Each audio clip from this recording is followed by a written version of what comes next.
ओम श्री गुरुभ्यो नमः। हरि ओम। स्वादिष्ठयामधिष्ठया भवस्वसो मधारया इन्द्राय पातवे सुतः रक्षो वा विश्वदर्शनिरभियो निमयो हतम् नृणासधस्थमा सतत परिवोधातमो भवमम्हिष्टो वृत्रान्तमः परशिरादो मघोनाम्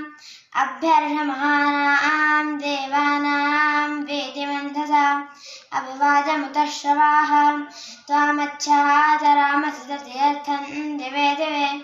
इन्दोत्वेन आशसाः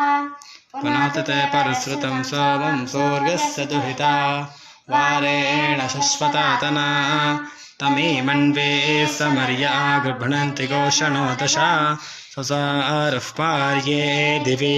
तमीं हिन्वन्त्यग्रवोधमन्ति पाकुरन्दृतिं तधातु वारणं मधु अभीममग्न्या उतः श्रीणन्ति धेनवः शिशुं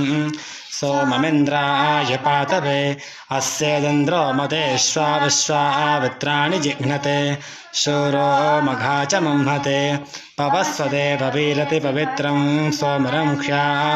इन्द्रमिन्दो वृषाविषा